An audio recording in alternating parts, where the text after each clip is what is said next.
Debate is not war, civility beyond the clip. By Johnny DiPolo. Opening reflection. This week's episode of Piers Morgan Uncensored brought Andrew Wilson and Cenk Uygur into direct collision. Sparks flew, as anyone would expect. The exchange got heated, both sides carved out their viral soundbites, and the machinery of modern media churned. But then something rare happened. They ended in civility. Not in agreement. Not in a handshake truce that erases the differences. Just civility, the simple act of recognizing the humanity across the table. For anyone who watched the whole episode rather than just the weaponized clips, that ending carried more weight than any single argument made in the heat of the back and forth. This is how debate should conclude, not with a scoreboard, but with the dignity of difference intact. What debate has become? Modern culture has mangled debate into a blood sport. Every encounter is cast in the language of winning and losing. He destroyed her. She humiliated him. The debate is staged like a UFC bout with words instead of fists, designed not to clarify but to entertain. This distortion does more than trivialize discourse, it corrupts it. Winner-take-all framing transforms the exchange into combat, leaving no room for nuance. The soundbite economy rewards the loudest punchline over the deepest insight. Identity warfare ensures the attack is aimed at the person, not their position. Debate becomes less about sharpening arguments and more about sharpening knives. What debate was meant to be? True debate is not conquest. It is not about obliterating the opponent. It is about exposure, laying bare the inner architecture of different ideals. A tool for expression, not domination.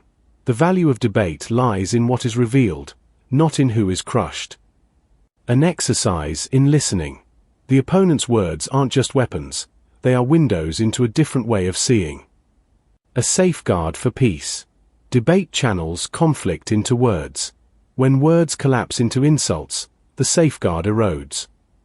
The measure of debate success is not found in the victor's raised hand but in the silent reflection afterward, when someone watching re-examines their own beliefs against what they heard. Why civility is the point. Personal attacks destroy the very possibility of persuasion. When a debate shifts from your argument is weak to you are unworthy, it ceases to be debate at all. It becomes aggression. Civility, then, is not a cosmetic courtesy. It is the condition that keeps debate from collapsing into tribal war. Civility does not mean agreement. It does not mean softening convictions. It means recognizing that the person across from you is more than the argument they carry. When Wilson and Uygur ended their fiery exchange with civility, they modeled something vital, the proof that disagreement need not become enmity. A challenge to public debaters. To every public debater, from politics to punditry, practice restraint from personal attack, even when attacked. It will not weaken you. It will strengthen you. By refusing to retaliate in kind, you assume the ethical superior position.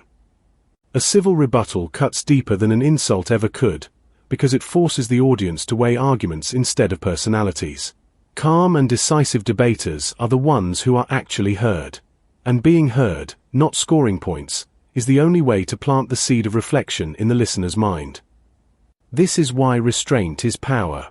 Civility is strength. A polemic against win or lose. Here is the hard truth. Debates are not won or lost. That entire framing is fraudulent. Minds are not changed in the crucible of combat. They are changed in the quiet solitude of experience. Debate is not war. It is a mirror held up to the public, so each individual can measure their own convictions against the contrast.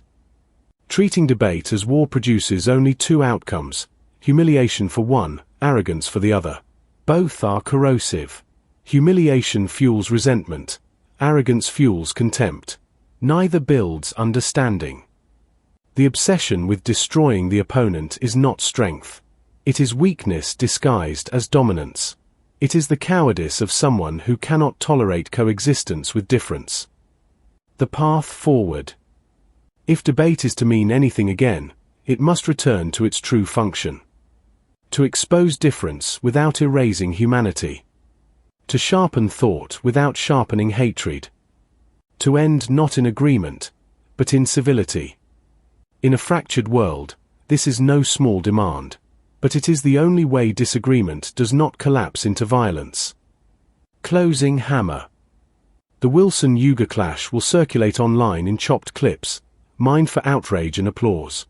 But those who watched it through will remember how it ended, with civility. That is the forgotten art we must recover. Because debate is not war.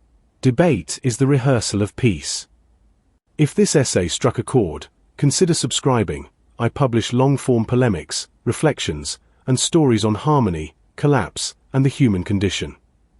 If you want to support the work directly, you can buy me a coffee or check out my digital shop on Ko-fi. Every small contribution fuels the writing and helps keep the lights on. Join the circle. Share this with someone who still believes disagreement doesn't have to be destruction. The more we practice civility, the more we reclaim the art of peace. Thanks for reading. This post is public, so feel free to share it.